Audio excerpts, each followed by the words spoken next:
Iran नहीं रख सकता परमाणु हथियार, G7 का इजरायल को समर्थन। हमलों के लिए ईरान को ठहराया जिम्मेदार। G7 देशों ने इजरायल के साथ एकजुटता दिखाते हुए ईरान को पश्चिमी एशिया में अस्थिरता का कारण बताया है। समूह ने एक बयान में इजरायल के समर्थन की पुष्टि की और क्षेत्र में शांति और स्थायी समाधान की आवश्यकता पर बल दिया। G7 ने यह भी स्पष्ट किया कि ईरान को परमाणु हथियार रखने की अनुमति नहीं दी जाएगी। दुनिया की 7 ताकतवर मुल्कों के समूह G7 ने ईरान के साथ संघर्ष में इजरायल के लिए अपना समर्थन जाहिर किया है।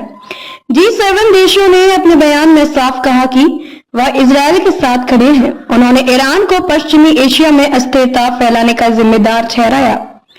बयान में इलाके में अमन और स्थायी हल की जरूरत पर जोर दिया गया। G7 से साफ कर दिया है कि ईरान कभी भी परमाणु हथियार नहीं रख सकता है। G7 समिट के दौरान ट्रंप ने ग्रुप की अहमियत को लेकर भी सवाल खड़े किए। उन्होंने कहा कि 2014 में रूस को G7 से निकालना गलत था, जिससे दुनिया अस्थिर हुई।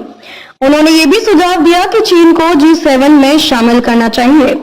इजराइल ईरान संघर्ष को 5 दिन हो गए। ईरान के स्वास्थ्य मंत्रालय के मुताबिक इजरायली हमलों में मरने वालों की कुल तादाद करीब 224 हो गई है। वहीं ईरानी हमले में तेल अवीव, हाइफा और पेटाह तिकवा को भारी नुकसान पहुंचा है। इस संघर्ष में अब तक कम से कम 22 लोगों की जान चली गई है।